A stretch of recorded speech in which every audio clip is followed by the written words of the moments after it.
Obi ativio. Tumia obi penti. NDC committee no ko kachire obia. Onwu sika ne ntwetwa no. Yeah, it was for Ghana Sam TV GH. Mesro now like comment, subscribing so now anytime you post the update this year now with Sanka. Chairman Abronye obe ye expose FFB about Papa Efreno Elvis Efree Ankara na say Elvis Brazil 2014. Ube kaya 2014 Ebrana Black Stars Echo Brazil 20 Echo Bo World Cup no. I kotoku be abo ni board na Papa we now Minister of Youth and Sports that time no. Say the Oyosofu na Oyosofu so yojumanda Most Reverend Dr. John Dramani Mahama. When say NDC say there will be a doctor or NDC ni mwenti. Wow, can NDC will be a fraud doctor and the Most Reverend Dr. John Dramani Mahama. Na embe kaya Endra and a directive be by say wow ya sofu biano. As I say, ufa prophecies embra na yen veti na yen shemu say Nyakupo ne niwe kasa na say yensa ene wu ne kasa. Enti say na ombeye actually de mintimi kire ba ebia alcohol detector bewo ho, lie detector nso bewo ho, ena other detectors no. But say sometimes no nipa kwa odi asem no ba say or investigate saa nyama a meka ho asem kire wo no. Sa papa no asem wo ne ho. Na asema wani huni say ebra ye prepare say ebe call election 2024 mono. Sa papa now akoka atam. He took an oath with sword be. Na enye say atam akoka ene ya asem no. But papa we no ebra asema contained in that very staff ne mono. He was even willing to sacrifice the firstborn. On one firstborn no ni yemba politics enti. Say NDC be winning power. Na also bet me position. Say your presidential staffer. Or interfaith whatever. I there now before now no. Now any hono. Now he is occupied that position and enjoying a lot of money. But that notwithstanding, they say wa na say ye only say asofo pastor no or ye genuine no say occultist to wakoso sword no say uba uyemba. Say we are saying no and the adenu kun now yemba una obey una say obey you are coming to investigate and I say review prophecies. Let me trust to prophecies. As they say, na obey prophecy ba say Dr. Mamudu Bomene be flag bearer. Na ye free Elvis free ankra.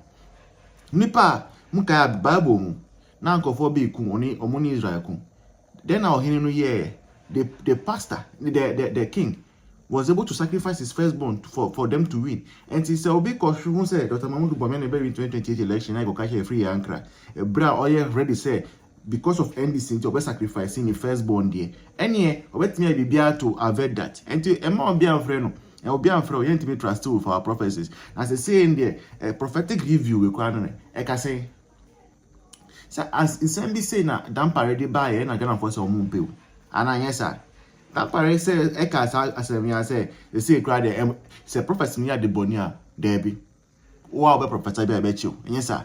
And I see MP. They say they I call be a prophetic review. It was a former menja on NT Asema Honorable Abronye Editujwa, Medamose. Now on funny banasi. Sani power will say. Sofunya prophecy family me home. Onya prophecy faba omianku nimdie ho a. Yanko bona mane no no mvete. Na nipa ono ntimi kase andi sinti wa ye ready so de ne ba ebeda ase no ye de nkwam se koja no sofu bia ubenya ba omia ho nkwam se mfa nkoja visa free yankra because andi sinti oso wa ye ready so de ne ba beda ase andi sinti o andi si party sika odebe didi party no wa power obenya nkwase sika di party no wa power obenya krono sika di party no wa ha obekwa akodi sika no wa besu o TV so ni Mahama Ajano party no wa power obenya nkwase contract anyas nkwase sika kogudanum no wadi enti party ni mra power na oka party na se obabia e wa ye ready so de ne bakra bedase sa ni power wa ye lete evisa free yankra ye lete e dia manya men krofo se muhu nkom sha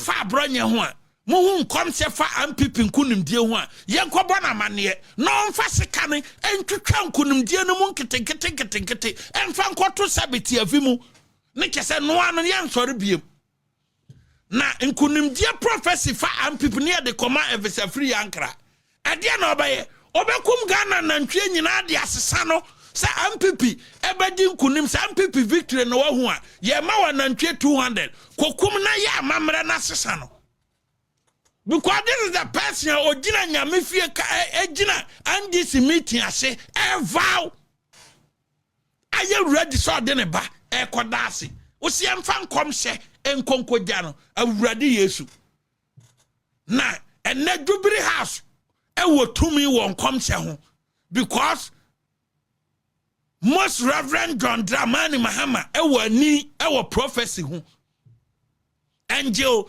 free yankra ewo ni ntu ka wasema otim ka so fu we de wonkom we ni de that day na kwana mbefa so avertim yi prophecy ni o ye be fro Jubilee House ana wo be gina phone so ne ye bisa se o say wo di email we aba wo say nkom sese na hu ye anwumra no kwada aduane be na odi ye drink be na anom ye alcohol percentage ni ye sen wo nom nsa wo kase dabi o mo say okay well noted aduane be na odi ye wo kase banku o baka to say banku kura alcohol wom nti wabo na mom wonya ka say ampipi nkunim dia o say dabi fa ka brankran ye twata kiti ama wonya ka say Mr. Day na abronya nya accident pe o say fa ka brankran ye nya wa mamre ye nya bibia na emram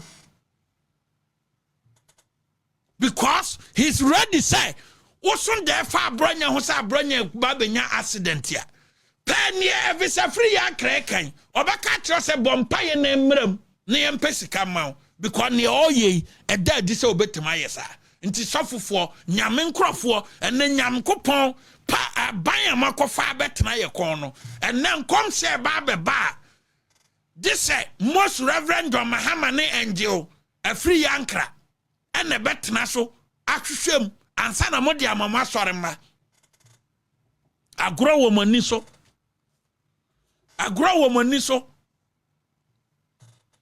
mudi agro bi wo krom ha agro wo mani so producer bo ade bi wo ha muntie to the end me be maya bo appear studio video bi na obi antie to the end na ewu na esi na no wana ze no